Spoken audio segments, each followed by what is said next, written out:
কর্মযোগী বাঁকাদাহ বাঁকুড়া প্রজেক্টের সাইট। এখানে কাজকর্ম হয় এনজিও, নানারকম ছাত্রাবাস রয়েছে, থাকা খাওয়ার ব্যবস্থা রয়েছে, প্রশিক্ষণ হয় বাচ্চাদের। এখানে কিছু পড়াশুনো থাকা হস্টেল। আচ্ছা দিকটা আসতে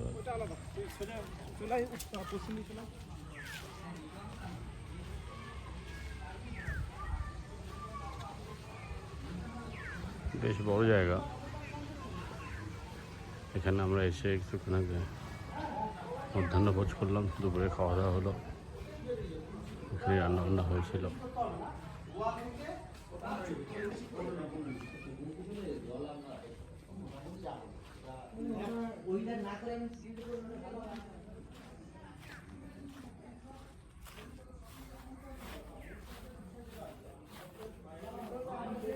এটা ছিল রান্না এবং খাওয়া দাওয়ার ঘর।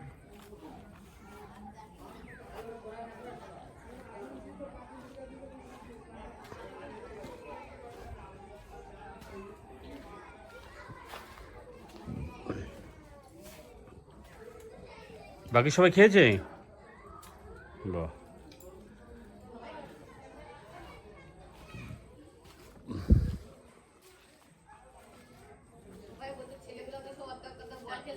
আচ্ছা ওই যে বাচ্চারা বাসে খাওয়া দাওয়া করছে এর মধ্যেই, কর্মযোগীর মধ্যে?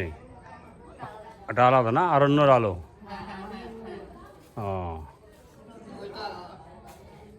তো এখানে কি কি আছে কর্মযোগীর মধ্যে?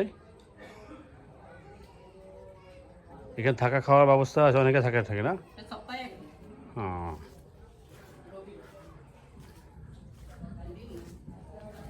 জায়গাটা হবে কি, আর এই যে রাষ্ট্রীয় সেবা ভারতী এই ব্যানারে হবে কাজটা নাকি? হ্যাঁ, রাষ্ট্রীয় সেবা ভারতী এটাই আমাদের আরেকটা সেবামূলক সংগঠন। এটা অল ইন্ডিয়ার, আমাদের সঙ্গে যে অল ইন্ডিয়া যে সংগঠনটা আছে, হ্যাঁ, এবার বিষয় এটা। ও আচ্ছা বুঝলি, আচ্ছা তুই আচ্ছা। বলি না, এটা আবার রেজিস্ট্রেশন, এখানে রেজিস্ট্রেশন নাম আছে আমাদের। আচ্ছা আচ্ছা আচ্ছা, নাম্বার দেখেছি। হ্যাঁ হ্যাঁ হ্যাঁ হ্যাঁ হ্যাঁ। তো এইখানে কি হবে, কি কোনো লেডিস হোস্টেল টাইপের কিছু নাকি? ছাত্র লেডিস না যদি এটা হলো একটা 29 তারিখ। তো যারা কাছাকাছি আছো তারা এখান থেকে এসে নিয়ে যাবে, যারা দূরে আছো তাদের তোমাদের এখানে ছেলেরা পৌঁছে দেবে তোমাদের গ্রামে। হ্যাঁ, ওই একটা খেয়াল রাখবে দূরের যারা আছে। তেমনি আগামী এখানে যে ভবন তৈরি হচ্ছে, জমিটা তো সবাই দেখেছো, সামনে কর্মযোগীর একটা মা সারদা সেবা ভবন তৈরি হবে। হ্যাঁ, যদি না দেখে থাকো, ওই অনিন্দার বাড়ির সামনেই দেখবে সবুজ পর্দা দিয়ে ঘেরা আছে, তার কাটা দিয়ে। ওইখানেই ভবন এই 2-3 দিনের মধ্যেই কাজ শুরু হয়ে যাবে, আর 1-2 মাসের মধ্যেই ঘর হয়ে যাবে। এরপরে আমাদের প্রশিক্ষণ